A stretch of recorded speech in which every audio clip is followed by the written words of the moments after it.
Yale senior Brandon Mangan is probably not your typical Ivy League student. Brandon Mangan, Yale University with cold laser here. He not only has the loquacious swagger of a native New Yorker, he's also a collegiate All-American and recent draftee of Major League Lacrosse. And it's been a dream of mine to play in college, to play MLL lacrosse. But unlike other American professional sports like football or basketball, playing Major League Lacrosse will not set Brandon for life. I mean, there's no way I'm going to live off playing in the MLL. That's definitely not an option. The Wall Street Journal reported that the average salary of an MLL player is between $10,000 and $25,000, meaning MLL hopefuls like Long Island native Brandon have to find a regular day job if they want to continue their dream of playing professional lacrosse. Brandon even suggested that his status as a Yale graduate with possibly more lucrative career paths at his disposal hurt his draft stock. That happens to a lot of Ivy League players because they think that they might not play if they're going to go on to Wall Street or whatever, getting big jobs, and they might not have time for Major League Lacrosse. With so much of Brandon's future still up in the air, Brandon's father, Rich, is happy his son will at least have the opportunity to play close to home while he figures everything out. Coming out of college, there are some scenarios where living at home presents itself as being a nice option. Yo, if I was a race car driver, though, I would be sponsored by Fruit Roll-Up. That is so sad. For the season, Brandon was named on the Tewaaraton award list for most outstanding lacrosse player in the country. Brandon attributes much of his success to playing with his older brother Brian, who also went on to play Division I lacrosse at Towson University.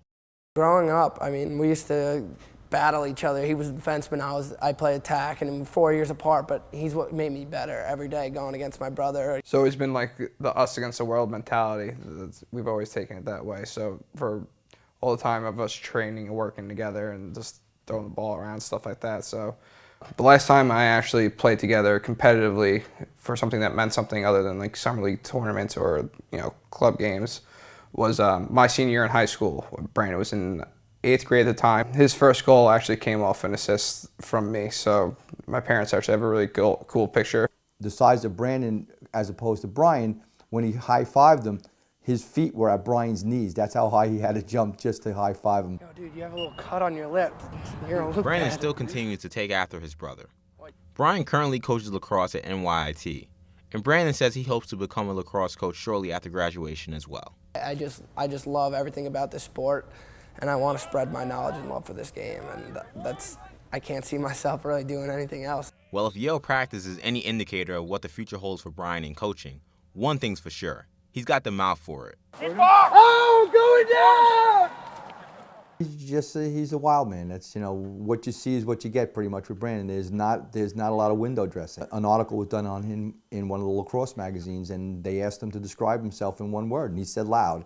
And that's probably a pretty accurate description of him. Okay, Shano! Regardless of where Brandon ends up, one thing's for sure.